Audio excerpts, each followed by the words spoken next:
dengan sorak-sorai.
Tuhan, setiap berkat yang sudah Kau berikan dalam kehidupan kami, kami percaya Tuhan, kami mau mengelola dengan baik, dan saat ini kami mau memberi yang terbaik untuk pekerjaan di tempat ini. Kami percaya Tuhan, biar berkati Tuhan, biar berkat-Mu Tuhan bercurah buat setiap umat-Mu di tempat ini. Berkati usaha pekerjaan mereka, keluarga, studi, apapun yang mereka kerjakan Tuhan, biar boleh mempermuliakan nama-Mu Tuhan. Terima kasih Bapa, terima kasih Yesus. Hanya di dalam nama Tuhan Yesus Kristus kami berdoa dan mengucap syukur. Haleluya. Amin. Amin. Selamat menabur, Tuhan memberkati. Sambil kita menaburkan persembahan, sama-sama kita belajar lagu baru. Amin. Menyatakan syukur pujian Tuhan.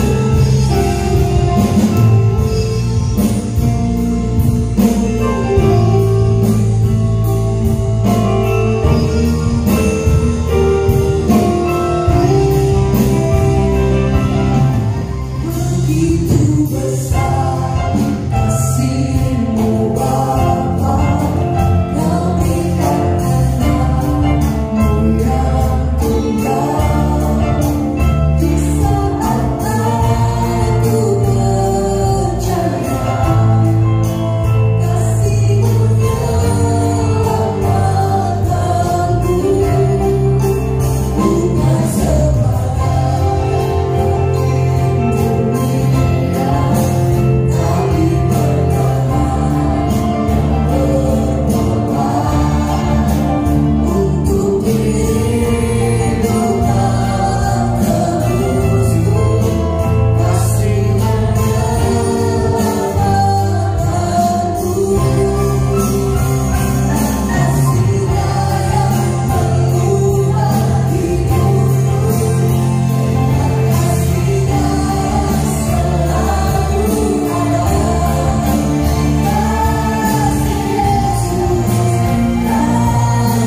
Tuhan.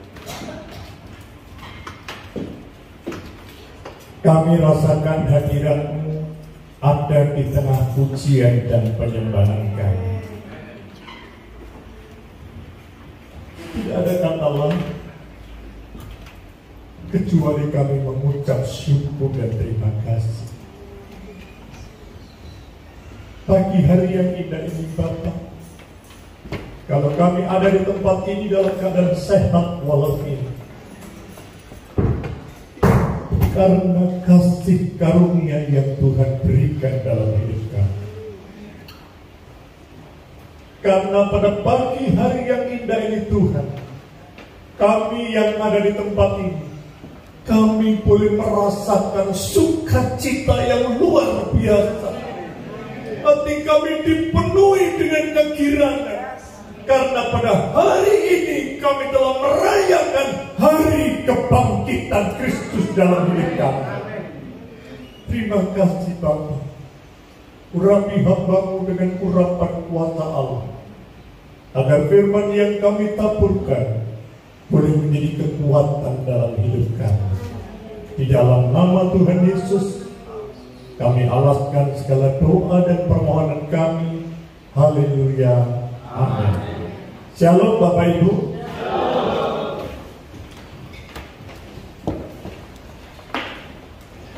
Saya melihat wajah Bapak Ibu hari ini berbeda. Kenapa? Kalau kemarin 3 hari yang lalu wajahnya dipenuhi dengan wajah yang terharu dengan kematian Kristus. Tetapi 3 hari kemudian wajah Bapak Ibu berubah menjadi wajah yang dipenuhi dengan sukacita.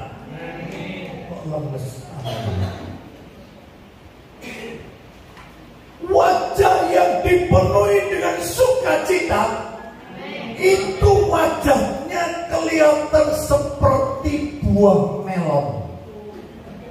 Apalagi Bapak dan Ibu, saya melihat pakai seragam putih.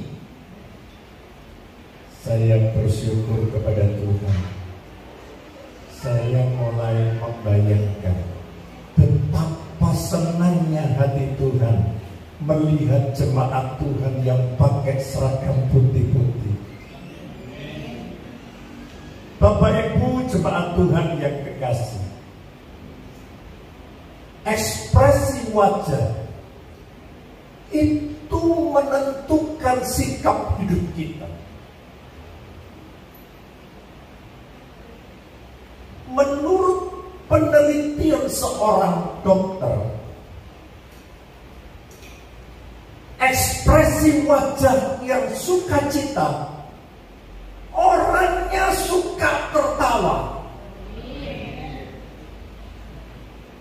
Tapi jangan tertawa sendirian. Orang yang suka tertawa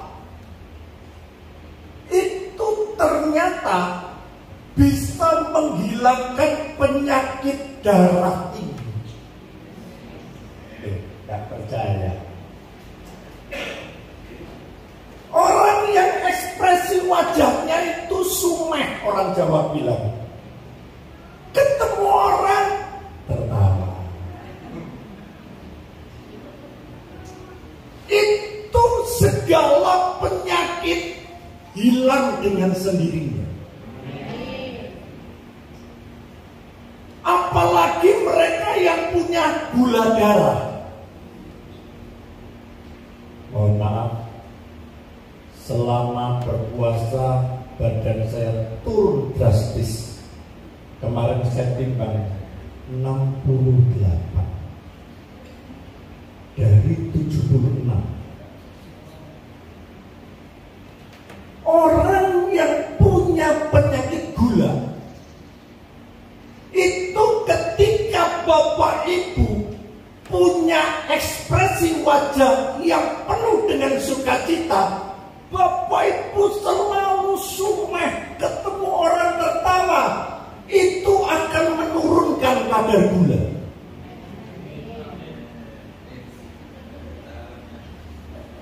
Tapi orang yang suka marah-marah, di sini nggak ada ya, di sana ada. Orang yang suka marah-marah, sedikit-sedikit marah, Bapak Ibu tahu, gula darahnya langsung naik. Hati-hati, saya gelentok banget. Makan meja kuring-kuringnya. Biar gula darah Bapak Ibu turun. Sebab itu pada pagi hari yang indah ini adalah satu hari yang sangat istimewa. Kenapa saya katakan hari yang sangat istimewa?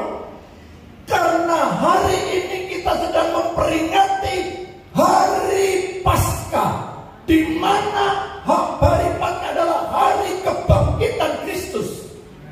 Hampir seluruh dunia hari ini sedang merayakan hari kemenangan.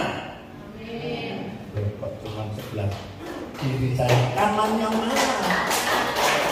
Hari ini adalah hari kemenangan. Jadi wajah Bapak Ibu harus menunjukkan ekspresi wajah yang penuh dengan kemenangan. Orang yang menang itu wajahnya penuh dengan sukacita, kegembiraan. Ada selalu dalam hati dan pikiran orang-orang yang menang. Coba lihat orang-orang yang kalah, wajahnya seperti buah pepaya. Wajah. Kenapa?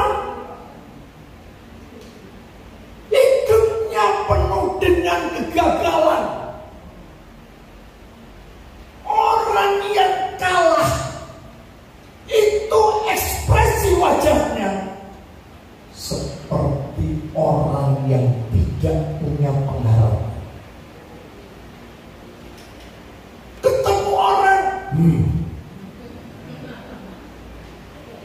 tidak ada wajah ekspresi yang penuh dengan sumai dan sukacita. Coba Bapak Ibu kalau cari menantu, seneng sih biang dulu, apa sih? Kita itu selalu mencari orang-orang yang penuh dengan sukacita. Itu menunjukkan identitas kita sebagai orang-orang yang menang. Orang-orang yang menang, orang itu punya karakter.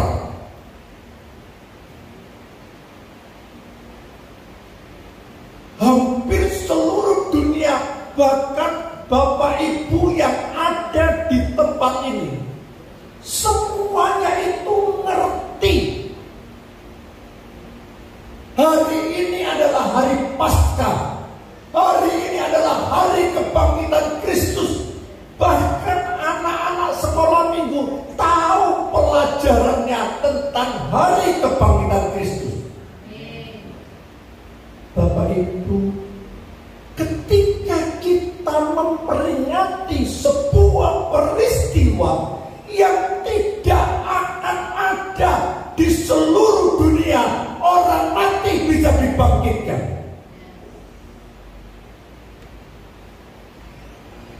Saya ingin mengajak jemaat Tuhan, jangan hanya memperingati sebuah peristiwa. Kalau Bapak Ibu sebagai jemaat Tuhan hanya sekedar memperingati perayaan Paskah, Bapak Ibu tidak akan mendapatkan sesuatu dari perayaan Paskah. Kenapa? Hanya memperingati peristiwa kebangkitan Kristus.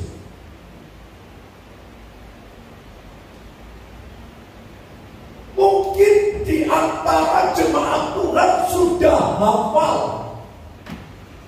sebuah peristiwa yang terjadi ketika Yesus mati di salib, ketika Yesus menderita. 3 hari kemudian Yesus bangkit dari antara orang mati.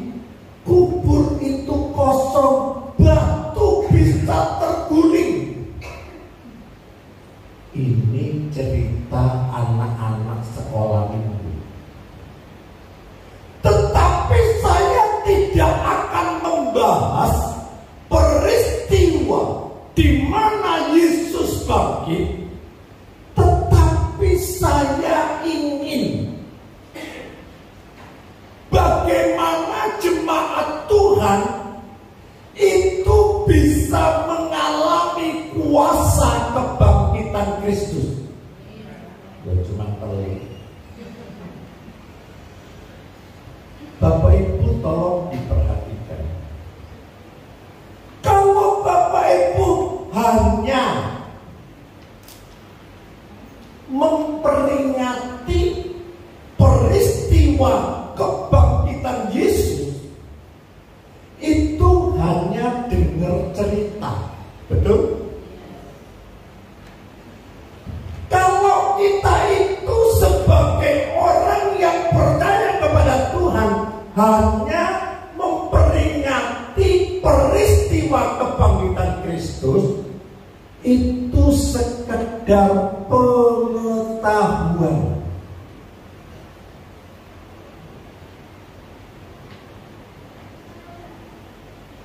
Saya ingin mengajak Bapak Ibu jemaat Tuhan,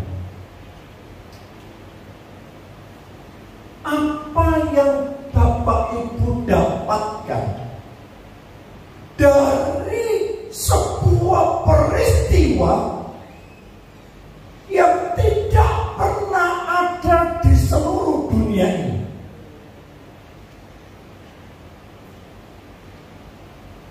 Satu Korintus 15, Bapak Ibu bisa melihat di dalam firman Tuhan. 1 Korintus 15 di ayatnya dimulai dari ayat yang ke-1 sampai 19. Tapi saya tidak membaca dari ayat 1 sampai 19. Bapak Ibu bisa melihat sebuah peristiwa di mana benar-benar menurut logika pikiran manusia tidak ada di dunia ini orang mati bisa bangkit. Yang percaya katakan amin. Saya akan bacakan ya di dalam ayat yang ke-12 saja. Coba Bapak bisa melihat 1 Korintus 15 ayat yang ke-12, 13 sampai 14. Perhatikan. Jadi bila mana kami beritakan bahwa Kristus dibangkitkan dari antara orang mati, sampai di sini saya mau bertanya, apakah kata-kata ini Bapak Ibu mengerti? Kok mengerti? Jadi bila mana kami beritakan bahwa Kristus dibangkitkan dari antara orang mati, ngerti nggak?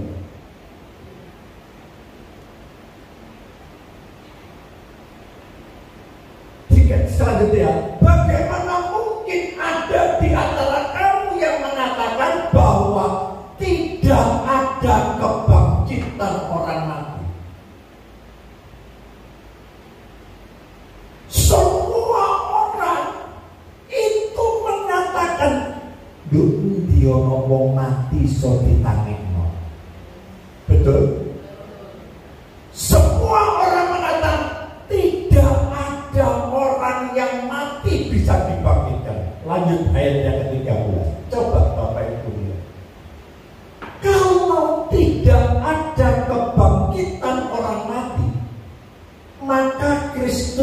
juga tidak dibangkitkan. Artinya apa? Kebangkitan Kristus ini adalah benar-benar terjadi. 14.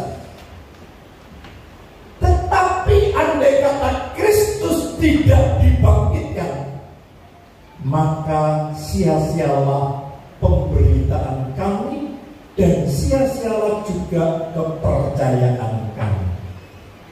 Bapak Ibu jemaat Tuhan yang kekasih, sebuah peristiwa yang tidak pernah terjadi sebelumnya. Tidak ada orang mati bisa dibangkitkan. Itu secara logika.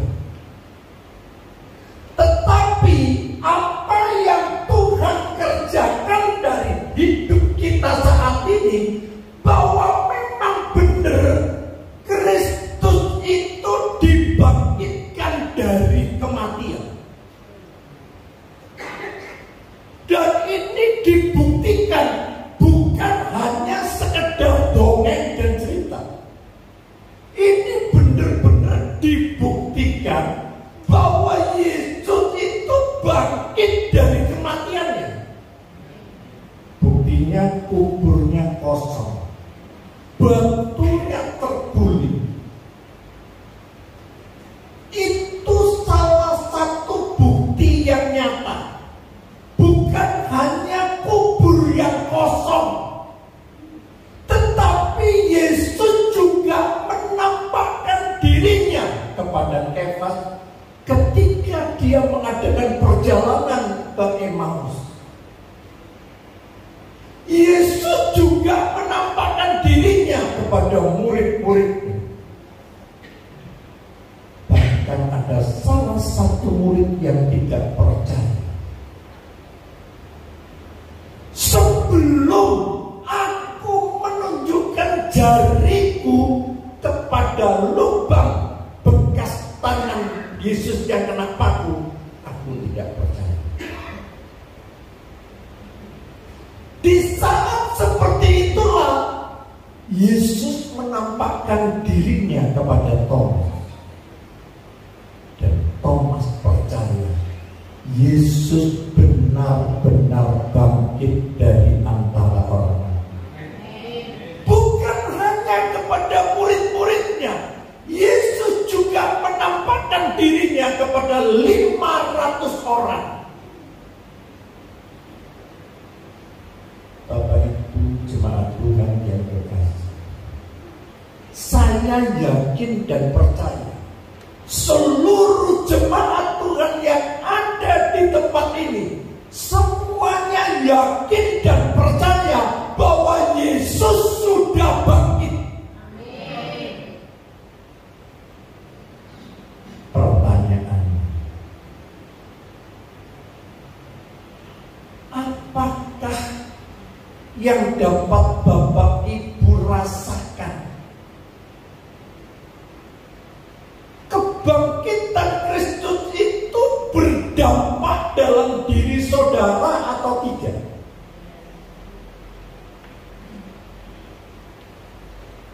Kalau Bapak Ibu sebagai jemaat Tuhan itu tidak pernah berdampak, tidak ada maknanya bahwa kebangkitan Kristus itu tidak ada perubahan dalam hidup saudara, sia-sialah pengiringan saudara kepada Tuhan. Bapak Ibu motor.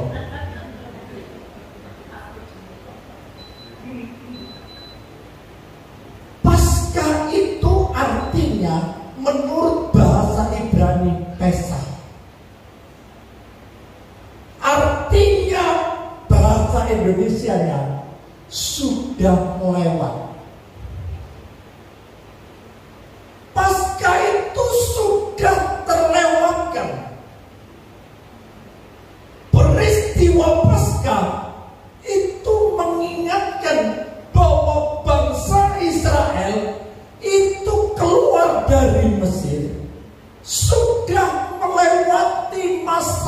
penderitaan.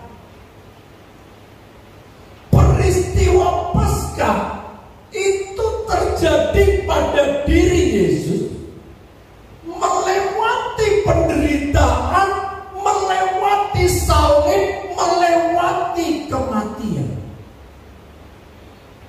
Inilah yang disebut Paskah.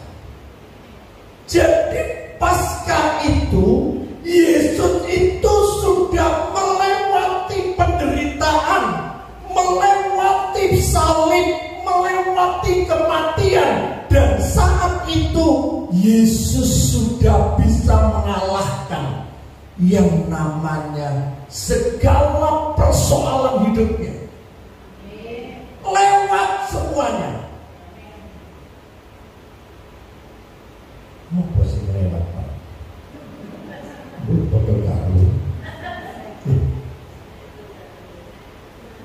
Bapak Ibu harus mengerti artinya Paskah itu sudah lewat. Kalau Bapak Ibu mendaki gunung, itu melewati lereng-lereng gunung, betul? Sudah lewat. Kalau Bapak Ibu pergi ke lautan, itu melewati gelombang-gelombang, betul? Sudah lewat. Kalau Bapak Ibu hari-hari ini sedang berada dalam situasi dan keadaan yang sulit, perhatikan, sekalipun keadaan kita menderita, sekalipun kita saat ini terjepit, tidak ada jalan keluarnya, percayalah kepada Tuhan. Yesus telah melewati penderitaan. Dan ada kebangkitan Kristus. Inilah yang menjadikan sebuah pengharapan dalam hidup saudara dan saya. Jadi Paskah kebangkitan Kristus itu membawa harapan baru dalam hidup saudara. Bapak Ibu jemaat Tuhan yang berkasih, ada 3 hal yang perlu kita perhatikan di saat-saat ini kita sedang merayakan perayaan Paskah. Yang pertama, kebangkitan Kristus itu membawa sebuah kemenangan dalam hidup saudara dan saya. Itulah cari dari dulu sampai sekarang saya tidak pernah mendapatkan kemenangan. Hidupku selalu kalah, gagal, dan menderita. Kalau Bapak Ibu selalu berpikir realitas hidup yang Bapak Ibu alami menurut kasat mata pandangan jasmani, hidupmu tidak pernah akan mengalami kemenangan. Tetapi dengan peristiwa Paskah, Bapak Ibu bisa mengalami kemenangan itu ketika Bapak Ibu sudah melewati masa-masa yang sulit. Ketika Bapak Ibu sudah melewati situasi dan keadaan yang genting dan gawat, tapi kebangkitan Kristus membawa perubahan dalam hidup saudara. Dari segala sesuatu yang tidak mungkin terjadi, dia bangkit dari antara orang mati. Itulah sebuah kemenangan yang perlu kita perhatikan. Kalau Bapak Ibu jemaat Tuhan yang dikasih itu tidak pernah mengalami kemenangan dalam hidup saudara, hidupmu selalu berada di bawah tekanan.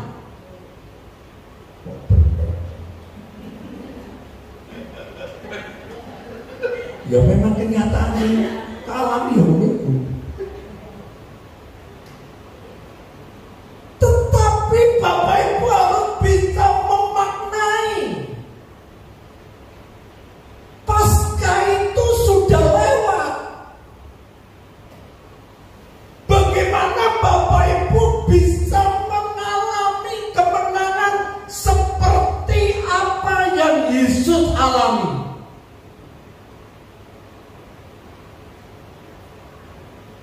Jadi pola pikir saudara harus dirubah. Sekalipun realitas yang kita hadapi saat ini, kita masih dalam sebuah perjuangan. Saya garis bawah. Tanpa ada sebuah perjuangan, jangan harap Bapak Ibu bisa mendapatkan kemenangan. Sebab itu dalam sebuah peristiwa Paskah, Bapak Ibu harus berjuang untuk melewati masa-masa yang sulit. Berjuang melawan segala persoalan yang kita hadapi. Orang yang berjuang itu gak tengok-tengok.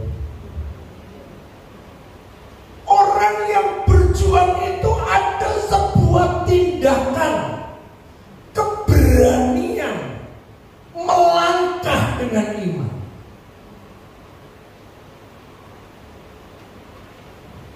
Wis poso sembayangnya kalau pola turuan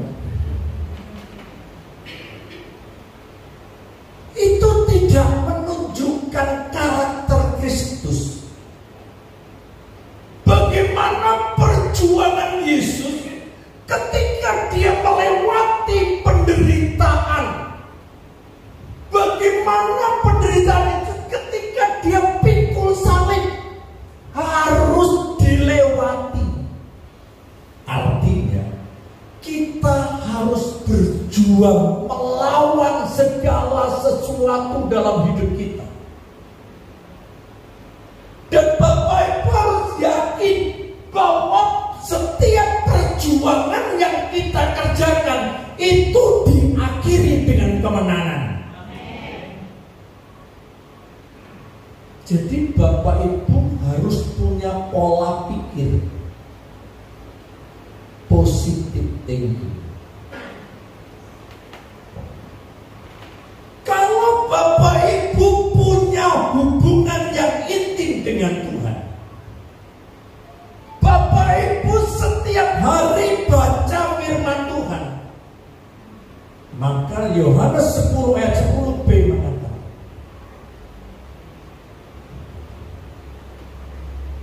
Yesus datang itu bukan untuk membunuh dan membinasakan, tetapi dia datang untuk memberikan hidup saudara dan saya berkelimpahan. Seorang ini ngomong berkelimpahan, semuanya. Jadi hidup yang berkemenangan, hidup yang berkelimpahan harus diimani dari pola pikir kita. Kalau Bapak Ibu tidak pernah baca firman Tuhan, sing dibaca komik-komik dulu. Sekarang tidak ada. Dulu padahal aku tahu. Sing dibaca sekarang ini adalah HP, betul?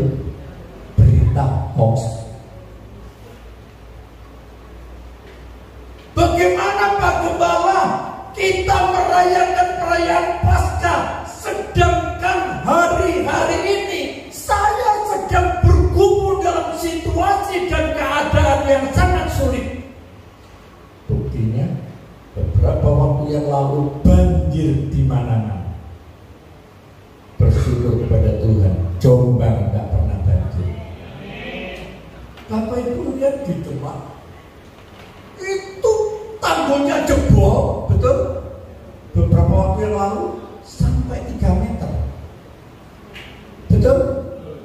2 minggu belum selesai.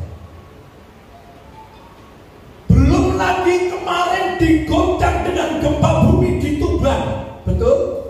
Jombang goyang bumi, ngerasa goyang, semua orang pada keluar. Aku bingung apa kok goyang-goyang. Saya tidak pernah berpikir dunia sedang digoncang dengan bermacam-macam situasi dan kesulitan. Bagaimana sikap kita sebagai orang yang percaya kepada Tuhan dalam merayakan perayaan Paskah di tengah-tengah situasi dan keadaan dunia yang tidak memungkinkan untuk kita bisa hidup berkelimpahan. Dalam hati kecil saudara, ikulah jarine Alkitab. Betul? Ojo. Yang kedua, Paskah yang lama sudah berlalu dan yang baru telah pergi. Tadi saya katakan Paskah itu sudah lewat. Artinya yang lama itu sudah lewat. Jadi Bapak Ibu tidak perlu mengingat-ingat masa lalu yang sudah lewat. Suatu ketika ada orang yang kaya luar biasa. Satu saat dia kalah. Ini ngomong kalah, eling saya kalah. Pernah kalah, pernah. Itu yang namanya orang yang kaya kalah saham. Saya berdoa di sini tidak ada yang main saham, untuk main-main. Oh, posisi kayak main duit, kayak mana orang main saham. Ini terjadi Bapak Ibu, orang yang tadinya duitnya luar biasa dalam waktu sekejap, uangnya habis dan dia sudah berada di bawah. Awalnya kekayaannya luar biasa, orang yang terkaya. Aku gak bisa bayangkan orang yang terkaya.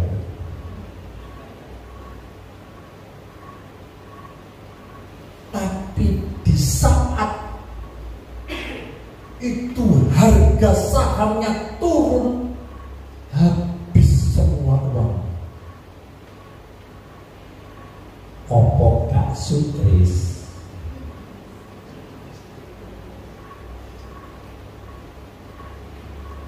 Bapak Ibu bisa membayangkan enggak?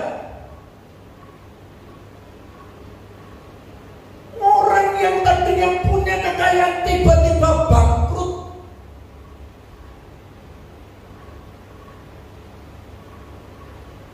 Orang seperti ini, dia tidak pernah menunjukkan ekspresi wajah yang sukacita. Dia tidak bisa melewati masa lalunya. Dan akhirnya dia bunuh diri. Jangan berpikir orang yang kaya dia bahagia. Belum tentu. Lebih baik hidup saudara masih gak duwe oke, tapi so bahagia.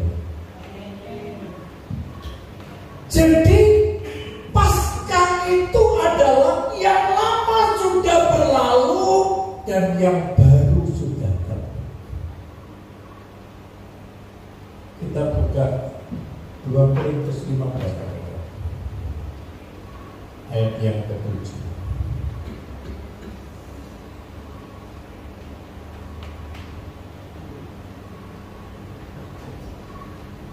Sudah dapat? 2 Korintus 5 ayat yang ke-17. 2 Korintus 5 ayat yang ke-17.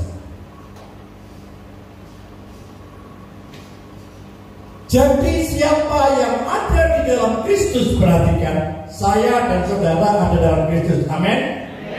Perhatikan, ia adalah ciptaan yang baru. Yang lama sudah berlalu, sesungguhnya yang baru sudah datang. Jadi peristiwa kebangkitan Kristus, Bapak Ibu harus bisa meninggalkan hidup yang lama kita. Itu sudah lewat,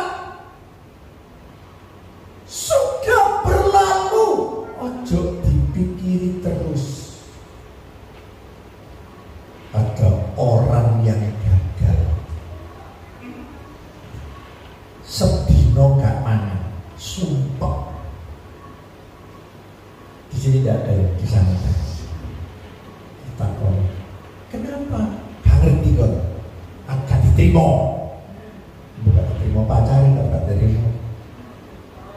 Itu selalu dipikirin dalam hidup. Adalah sudah lewat. Kalaupun Bapak Ibu mengalami kegagalan, percayalah di akhir kegagalan ada yang namanya kemenangan. Jadi hidupmu yang lama dulu, yang sudah lewat, gak usah dipikirin. Ada orang yang tidak bisa meninggalkan masa lalu. Orang yang tidak bisa move on. Apa sih move on? Ini kata-kata ini. Orang yang tidak bisa meninggalkan masa lalunya, itu selalu dibayang-bayangi dengan rasa takut dan kecewa. Di sini tidak ada yang di sana banyak. Dia tidak bisa melewati masa lalunya, selalu dipikirin.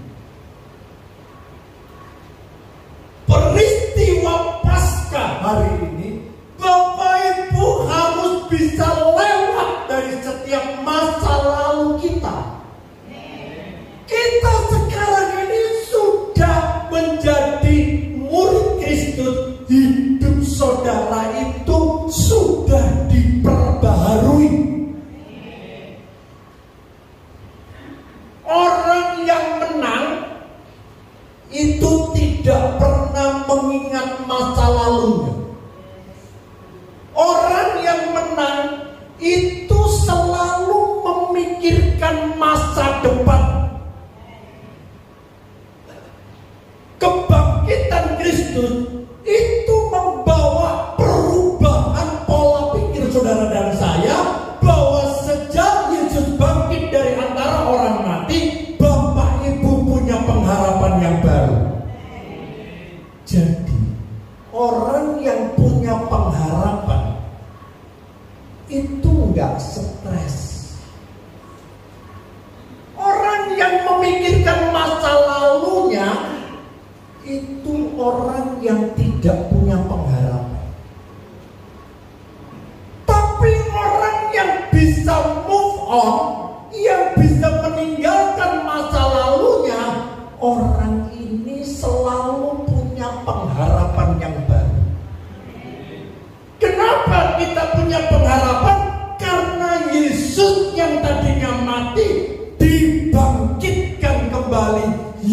Yesus hidup lagi.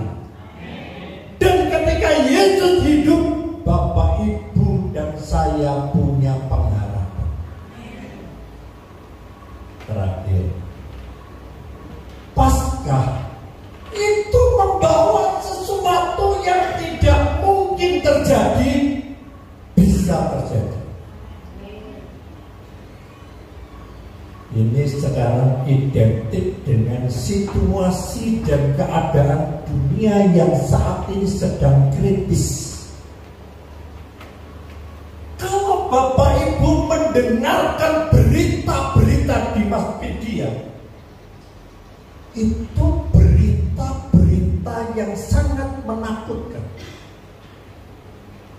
Di tengah-tengah situasi keadaan politik yang sedang memanas, di Jakarta demo setiap hari, di Jombang aman terkendali. Di tengah-tengah situasi dunia yang saat ini sedang mengalami krisis keuangan, kalau Bapak Ibu membaca situasi dunia sekarang ini, banyak pabrik yang tutup di Indonesia. Sejak perang Ukraina dengan Rusia, ekspor berhenti total. Banyak orang-orang yang di PHK. Tidak ada lapangan pekerjaan. Belum lagi alam yang tidak mau bersahabat. Banjir bandang, gempa bumi, semua orang menderita, mengalami satu masalah yang saat ini masa-masa yang sulit. Bagaimana mungkin Bapak Ibu bisa merayakan perayaan Paskah di tengah-tengah situasi dan keadaan yang sulit? Mungkin ada sebuah pertanyaan, apa yang akan terjadi di masa yang akan datang? Tidak ada seorang pun yang tahu. Lalu bagaimana masa depan hidup kita nanti? Mungkinkah kita bisa mengalami perubahan? Apakah kita dalam situasi dan keadaan yang buruk seperti ini terjadi?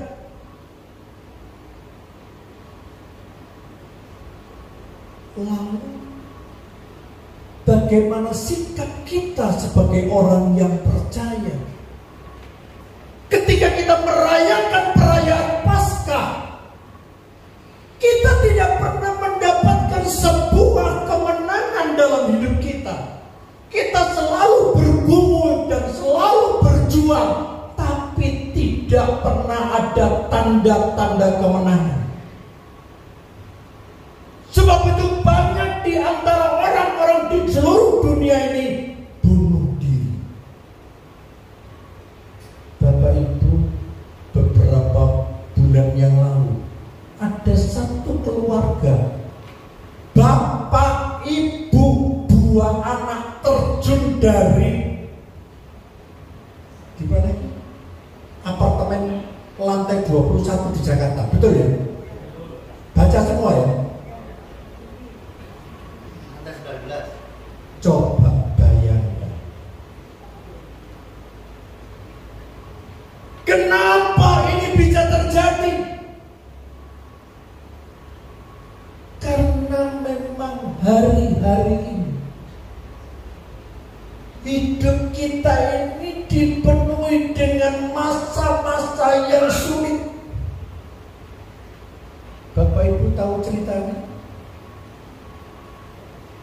Ini orang yang berhasil dan kaya raya.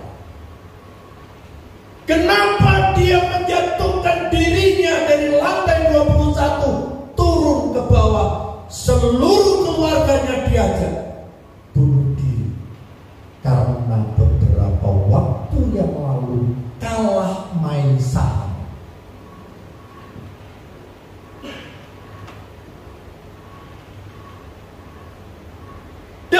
situasi dan keadaan yang seperti ini, apa yang harus kita lakukan sebagai orang-orang yang percaya kepada Tuhan? Paskah adalah sebuah peristiwa yang harus bisa merubah pola pikir kita, bahwa kebangkitan Kristus membawa perubahan kemenangan dalam hidup saudara. Kebangkitan Kristus yang lama sudah berlalu, yang baru sudah terbit. Kebangkitan Kristus sesuatu yang tidak masuk akal bisa terjadi. Jadi Bapak Ibu harus punya pengharapan yang baru. Orang yang bunuh diri itu orang yang tidak punya pengharapan. Sudah mentok. Wong Jawa ngomong ngeluh das. Di sini tidak ada yang ngeluh, di sana banyak yang ngeluh. Tak ngerti. Waduh ngeluh ini kok. Tuh, Bapak Ibu, hidup yang kita alami sekarang ini harus ada kemenangan dalam hidup saudara. Harus ada perubahan dalam hidup saudara. Harus ada sesuatu yang berikan kemenangan. Tanpa ada itu, sia-sia saudara mengalami pasca saat ini. Mari kita tundukkan kepala. Sebabnya hidup ada hari esok. Hidup ini harus diperjuangkan melalui peristiwa kebangkitan Kristus. Perjuangan saudara jangan sampai putus di tempat ini. Kita harus terus berjuang sampai mendapatkan kemenangan, supaya saudara dan saya ketika kita merayakan Paskah, kita punya pengharapan yang baru. Yang lama sudah berlalu, yang baru Tuhan beri dalam hidupnya, sehingga kita punya masa depan yang penuh pengharapan. Seperti itu.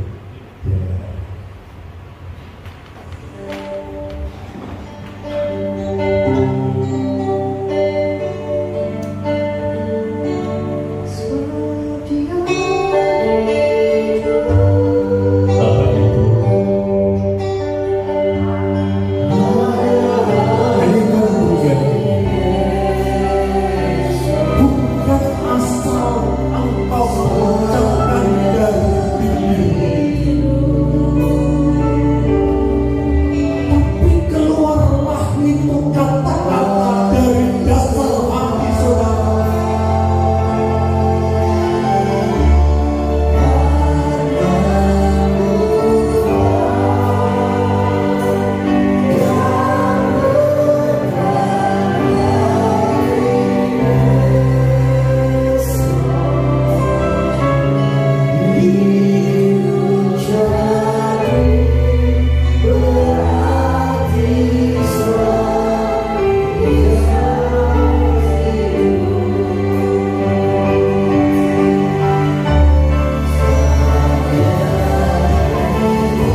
saudara tinggi-tinggi kepada Tuhan. Katakan kepada Tuhan, ini aku Tuhan. Sekalipun hari-hari ini aku sedang berjuang dalam sebuah pergumulan, melewati kuasa kebangkitan Kristus, hidup kami menjadi menang. Karena Yesus sudah menang melewati penderitaan, melewati kematian. Dia bangkit dari antara orang mati. Percayalah kepada Tuhan. Bapak Ibu yang menandatangan, hidupmu diberi kemenangan oleh Tuhan. Engkau bisa meninggalkan hidup yang lama, masuk dalam hidup yang baru. Sesuatu yang tidak mungkin terjadi bisa terjadi. Saat ini juga engkau yang menghadapi persoalan, semua masalahmu sudah diselesaikan Tuhan. Engkau yang sakit, semua penyakitmu sudah disembuhkan Tuhan. Engkau yang mengalami kegagalan, dalam nama Tuhan Yesus, saat ini juga Tuhan berikan keberhasilan. Hidupmu diubahkan oleh Tuhan. Saudara menikmati apa yang Tuhan janjikan. Hidup yang berkelimpahan, hidup yang berkemenangan, hidup yang dipenuhi dengan satu semangat hidup yang baru, pengharapan yang baru terjadi dalam hidup jemaat Tuhan. Dalam nama Tuhan Yesus, terima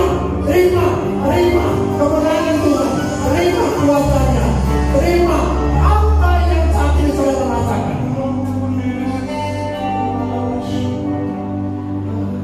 Tuhan sedang berjalan, Dia sedang bekerja. Sesuatu yang tidak mungkin akan terjadi dalam hidupmu. Masa depanmu dipenuhi dengan keberhasilan. Masa depanmu dipenuhi dengan sukacita. Engkau mendapatkan kemenangan. Engkau berhasil. Rumah tanggamu dipulihkan. Apapun yang terjadi, Tuhan berikan dengan kekuatan, kuasa kebangkitan Kristus. Terima kasih Tuhan. Dalam nama Tuhan Yesus, kami terima kuasa dan berkat-Mu. Haleluya. Amin. Silakan duduk kepada Tuhan.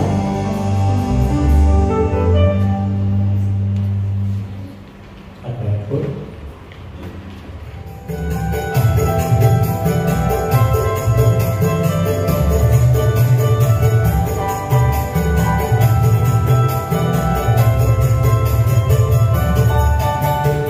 Engkau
Demikianlah penampilan dari anak sekolah minggu.